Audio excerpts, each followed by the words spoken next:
ہمارا باپ کہاں بیچارہ کھڑا ہے، وہ تو انتظار میں تھا کہ کوئی 10 منٹ میرے پاس بیٹھے گا، توجہ ہی نہیں، جذبات کا خیال ہی نہیں۔ حضرت عائشہ صدیقہ بات سن کے عرض کرنے لگی، یا رسول اللہ مجھے رب محمد کی قسم ہو، میں صرف نام چھوڑتی ہوں، میرے دل میں ہر وقت مدینے والے محبوب ہی رہتے ہیں، نام ہی چھوڑتی ہوں صرف، او میرے دوست تھوڑا سا جا۔ اور دوسرا عرض کروں گا، دولت اگر بہت اعلی چیز ہوتی نا، بہت قیمتی، تو سب سے زیادہ سیدہ عائشہ کے گھر میں ہوتی۔ اگر پیسوں سے ہی سو کھاتا تو پیسے سب سے زیادہ حضرت فاطمہ الزہرا کے کاشانہ نور میں ہوتے۔ او میرے بھائیوں، سونا وقت محبتوں سے گزارا جا سکتا ہے۔ او بھائی، میں نے تو اپنے گھر میں یہ دیکھا کہ میرے والد صاحب گرمی آتی تو فرماتے، او لو بھائی تانوں پرواہ نہیں، میں تواڈے پڑھولے چ دانے پا دیتے نے تے تواڈی ماں نے مرتبہ نے اچار پا دیتا ہے، لو اب تمہیں کہیں جانے کی ضرورت نہیں پڑے گی۔ اس پہ بھی وقت بڑا اچھا گزرتا، اس پہ بھی ٹائم بڑا اچھا، 6 کھانے کھا کے بچے نخرے کر رہے ہیں۔ میں نے اپنے والد صاحب سے ایک دن کہا، میں کہ ابا جی تانوں پسند کی ہے؟ فرمان لگے، پتر جے تو لگی ہوگی بھوک پھر تے ہر شے، اور اگر بھوک نہ ہو تو پھر نخرے نخرے ہیں، پھر کیا پسند ہونا ہے؟ طبیعت نہیں، اپنے گھروں میں اپنے دوستوں میں اطمینان پیدا کریں، اضطراب سے باہر آئیں۔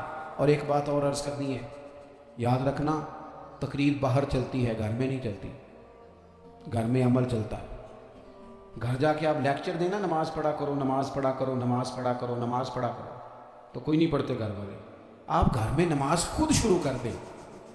نبی پاک صلی اللہ علیہ وسلم نے فرمایا، گھروں کو قبرستان نہ بناؤ، کچھ نفلی نمازیں گھر میں بھی پڑھا کرو۔ اللہ کے پیارے رسول صلی اللہ علیہ وسلم کا گھر مسجد نبی کے بالکل ساتھ ہے، دروازہ حضور کے گھر کا مسجد میں کھلتا تھا، لیکن نبی کریم صلی اللہ علیہ وسلم کیا کرتے تھے؟ حضرت عائشہ صدیقہ فرماتی ہیں، تہجد کی نماز گھر میں پڑھا کرتے، گھر میں حضور تہجد کی نماز پڑھتے، اگرچہ گھر میں دشواری تھی، کچھ عبادات، کچھ نمازیں گھر کے اندر بھی انسان پڑھے۔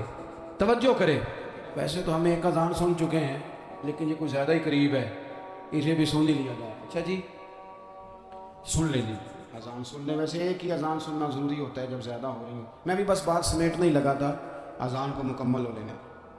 ایک آخری گزارش آپ حضرات سے کرنی ہے، اتنا بڑا مجمع ہے، اتنے سارے لوگ تشریف لائے ہیں، ایک گزارش آپ حضرات کی خدمت میں رکھ کے بس میں نے بات کو سمیٹنا ہے۔ 2 باتیں میں نے آپ کی خدمت میں عرض کی ہیں، ایک تو دینی علم کا ذوق پیدا کریں، اور دوسرا اپنے گھروں میں تھوڑا ٹھہراؤ لائیں، تھوڑا سا اپنے، یہ بچوں کے دستار فضیلت کا اجتماع تھا اس لیے میں نے یہ بات عرض کی، اپنے گھروں میں تھوڑا حوصلہ قناعت لائیں۔ حضرت عائشہ صدیقہ رضی اللہ تعالیٰ عنہ فرماتی ہیں، ایسا نہیں تھا کہ ہمارے گھر کے اندر مال نہیں آتا تھا، اللہ کے فضل سے بڑا کچھ آتا تھا، لیکن فرماتی ہیں ہم اظہار کر دیا کرتے تھے۔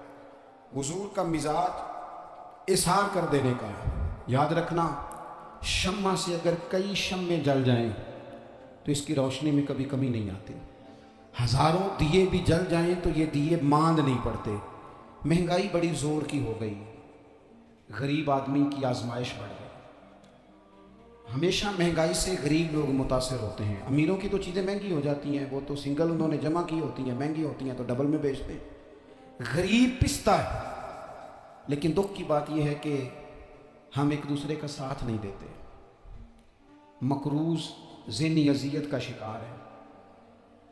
3 دن ہے نا عید کے، تو ایک جوڑے سے بھی گزارے جا سکتے ہیں، ایک سے بھی۔ اکثر لوگ تو ویسے عید کی نماز پڑھ کے سو جاتے ہیں، اور جو بیدار بھی ہیں وہ بھی کپڑے بدل کر کے جانور کے ذبح میں مشغول ہیں۔ ہم نے اس عید پہ کوشش کرنی ہے کہ ہماری گلی میں، ہمارے محلے میں، ہمارے دائیں بائیں تھوڑا سفر کریں، بچوں کو دیکھیں، سرکاری سکول سے نکلتے بچوں کو دیکھیں، مساجد مدارس سے نکلتے بچوں کو دیکھیں، ہم نہ ایک ایک 2 کا ساتھ دیں۔ یہ جتنی سیاسی جماعتیں کام کر رہی ہیں، جن کی حکومت تھی، جن کی ہے، پتہ نہیں کل کس کی آئے گی، میں تو ذاتی طور پر ان سے پورا مایوس ہوں۔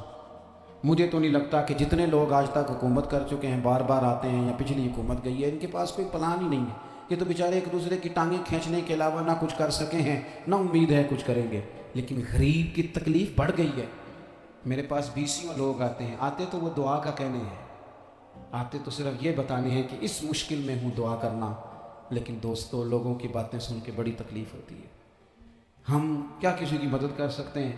ہمارے لیے تو مدارس چلانے مشکل ہیں، لیکن لوگ اذیت کا شکار ہیں، ذہنی کرب کے نیچے لوگ آ گئے، اتنی بڑی اذیتیں کھڑی کر دی گئی ہیں،